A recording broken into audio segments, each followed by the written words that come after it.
అందరికీ నమస్తే అండి. ఈరోజు మార్నింగ్ వాక్లో ఒక సరదా సంభాషణ జరిగింది. సరదా సంభాషణ అనే దానికన్నా ఆలోచింపజేసే సంభాషణ జరిగిందని చెప్పుకోవచ్చు. నేను నా ఫ్రెండ్స్ వాకింగ్ చేసిన తర్వాత సరదాగా మాటలు చెప్పుకున్నాం ఆ పక్కన కూర్చొని.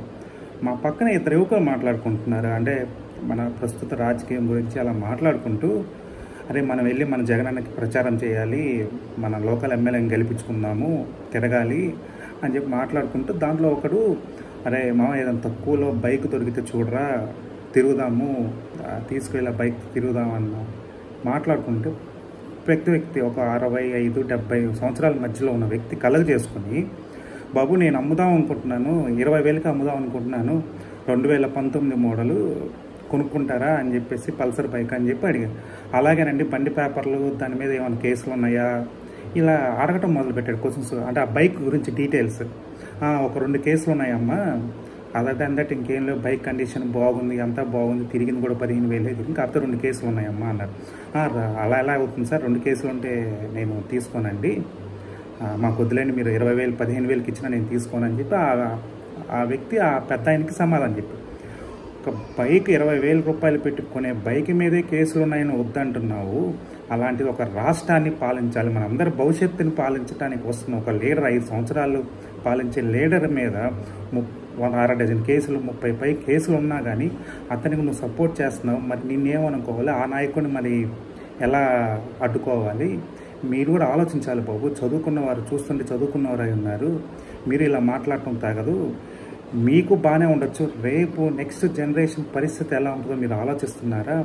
ఆలోచించి ఓటేయండి బాబు అని చెప్పి ఆ పెద్దయిన వాళ్ళకి చెప్తున్నప్పుడు నాకు ఒక్కసారిగా చదువుకుని మనం ఎంత మూర్ఖులంగా ఉన్నామా, వాళ్ళ పెద్దవాళ్ళు అయినా చదువుకొని కూడా పెద్ద చదువుకున్న మనిషిలాగా కూడా కనపడలేదు. ఏదో రైతు పద్ధతిలో ఉన్నాడు అతను, పంచె కట్టుకుని వచ్చి. నాకు అనిపించింది మన మీద నాకు ఒక్క సెకండ్ నా మీద నాకు ఏంద్రా, మనం చదువుకొని ఇలాంటి మనం చెప్పలేకపోతున్నాము అని ఒక చిన్న చేదరింపు కలిగింది నా మీద. సో నేను ఎందుకు చెప్పాలనుకున్నానంటే, ఇది చదువుకున్న వాళ్ళు ఇప్పటికైనా జ్ఞానంతో ఆలోచించి రేపు జరిగే ఎలక్షన్లో మంచి నాయకుని ఎన్నుకుంటారు. ఏదన్నా ఇప్పటికైనా కులం పిచ్చితోటి ఏదన్నా అడుగు వేస్తుంటే అట్లీస్ట్ ఇప్పటికైనా 1-2 సార్లు ఆలోచించి మంచి నాయకుని ఎన్నుకుంటారు, మన రాష్ట్రాన్ని బాగు చేసుకుంటారు అని ఒక చిన్న ఆశ, చిరు ప్రయత్నమైన నాయకుడి నుంచి. పెద్దవాళ్ళు ఆలోచిస్తున్నారండి, చదువుకోని వాళ్ళు ఆలోచిస్తున్నారు మంచిగా ఎవరికి వేస్తే రాష్ట్రం బాగుపడుతుంది అని.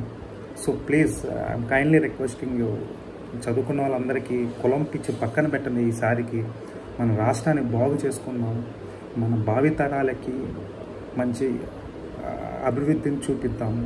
లేదంటే మన రాష్ట్రాన్ని కాపాడుకోవడం చాలా కష్టం అండి. విధ్వంసకరమైన ఈ ప్రగతి ఇలానే కంటిన్యూ అయిపోతుంది. సో ప్రజలారా అభ్యర్థిస్తున్నాను, దయచేసి ఓటు వేసే ముందు ఒక్కసారి ఆలోచించండి. మన భవిష్యత్తు మన చేతిలోనే ఉంది. ఈ అరాచక పాలనకి 30 రోజుల్లో చమరగీతం పాడే అవకాశం మన చేతిలో ఉంది. It's like a golden chance to exit the Jagan era. So I'm kindly requesting you, please catch the vote. అంటే ప్రాపర్గా ఆలోచించి ఓట్ వేయండి, మన రాష్ట్రాన్ని కాపాడుకుందాం. ఆ పెద్ద మనిషి చెప్పిన మాటలకి నిజంగా కళ్ళు చెమ్మగిలినాయి. కాసేపు ఆలోచించే మంచి సందేశం ఇచ్చారు. బహుశా ఆ 2 వ్యక్తుల్లో కూడా మార్పు వస్తుందని నేను అనుకుంటున్నాను. రాష్ట్రాన్ని కాపాడుకుందాం, మంచి నాయకుని ఎన్నుకుందాం. జై ఆంధ్రప్రదేశ్, జై జన్మభూమి.